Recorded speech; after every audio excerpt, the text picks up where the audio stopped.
where the mitzvah of MaAser is 10%, but the Gaon Vilna says that 20%. 20% is what you're supposed to give if you want to become rich in this life. So where's the source? In the Shulchan Aruch, in Yoreh De'ah, in Halachot Tzedakah, in Siman 249 Seif Aleph, 249 1. Rabbi Yosef Karo says, yes, a person must give based on what he sees that's needed. But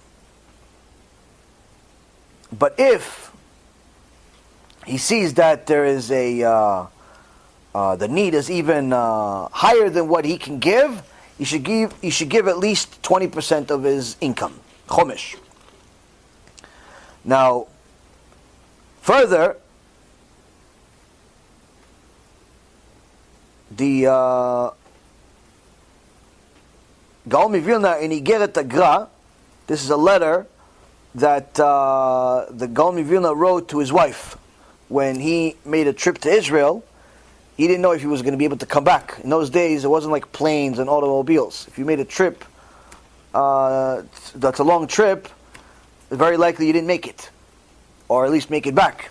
So the Gaon Vilna wrote a famous letter called Igeret Agra to his wife, and he gave her instructions, in essence, of what to do with the household, what to do with the kids, and so on and so forth.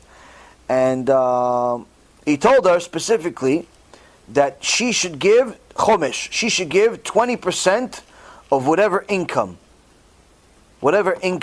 she has from all the things that they had over there.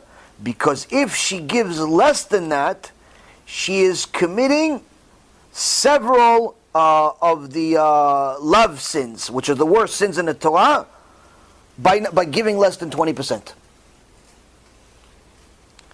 And then in the sefer called Keterosh, in Ot 123, Rabbi Chaim Mivolozhin writes in the name of the Gaon Vilna that whoever gives Maaser is not going to lose his money, but whoever gives Chomesh will become rich.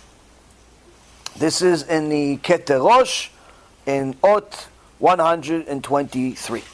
So here we see that when it comes to giving tzedakah, there's two separate mitzvot. There's tzedakah and there's maaser. Maaser is based on your income. Tzedakah is based on your assets, what you already have.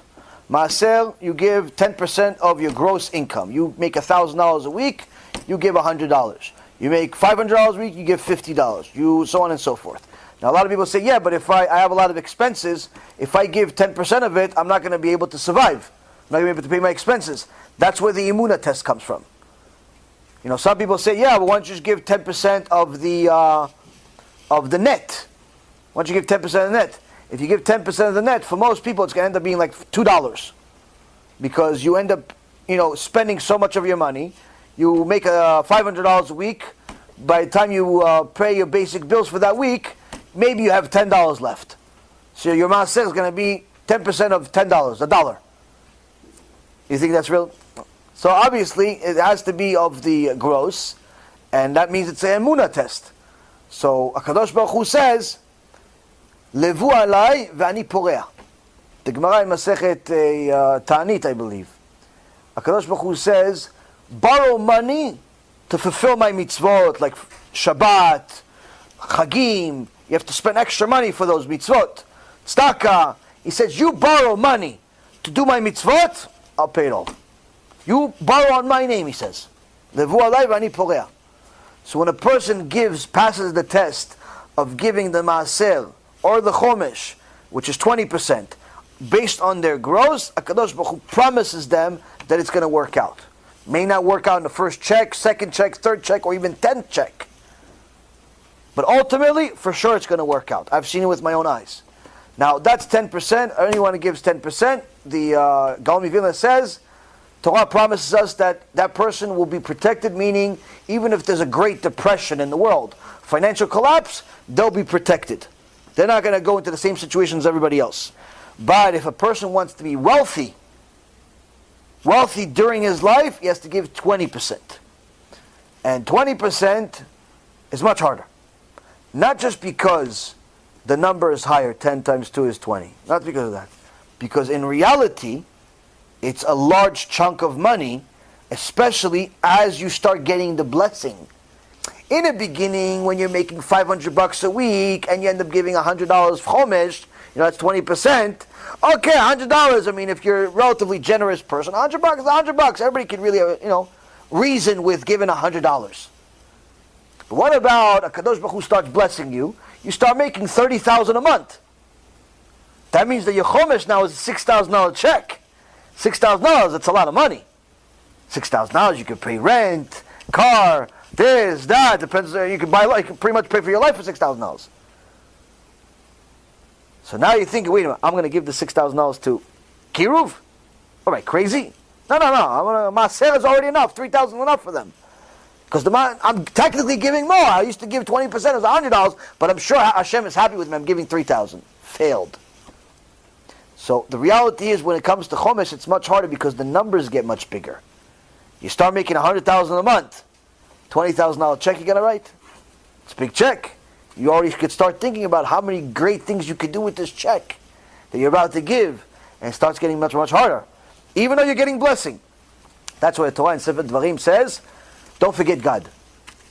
What does it mean, don't forget God? After He gives you prosperity and reward, don't forget Him. Don't be one of these ungrateful people that you fulfilled some of His mitzvot. Hashem gives you a little bit of good in your life, a little blessing in your life, and that blessing causes you to forget Hashem. So that's why the Chomesh is a very, very big test. But if you pass it, Hashem guarantees that you'll become wealthy in this world materially, and not a day before you die. Obviously, you get to enjoy it to a certain extent. Now, this is a test for some people. Most people do not even give 10%. Don't even give 10%. They think that it's enough if they give a couple times a year. They give tzedakah, they buy on Aliyah during the Chagim.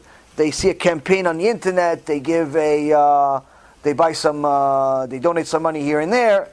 But it's good to give something. It's obviously better than zero, but it's not the same. It's not the same. There's two mitzvot. There's tzedakah and then there's the MaAser. A person that wants to have financial protection, that wants to have a blessing in their parnasah, has to not only give tzedakah, which has no limitations, but also has to give the MaAser. Now, because the MaAser, even more than tzedakah, shows your real emunah in Hashem as life goes on, because it's in essence, every time you get money, you give MaAser. It's not like you don't do yourself a disjustice by saying, no, I'm going to give MaAser at the end of the year when I realize what happened. No. Give MaAser. As soon as the money comes in, you give MaAser. As the number gets bigger, the test gets bigger. So, but the point is that people that do it, they benefit. But a lot of people don't do it because it's tough. It's tough because they rationalize things and so on. So, it's highly, highly recommended for people to do it. But also, like I said yesterday in the shiur, make sure that if you're giving to the right cause and not to some Hanukkah party and Purim party and Save the Whale party. Give it to something that's going to sanctify Hashem's name. That's going to help Am Yisrael do tshuva. It's going to publicize Torah and so on. If that happens to be Bezrat Hashem organization, good. If you have another one, tell me about it. I'll donate to them too also.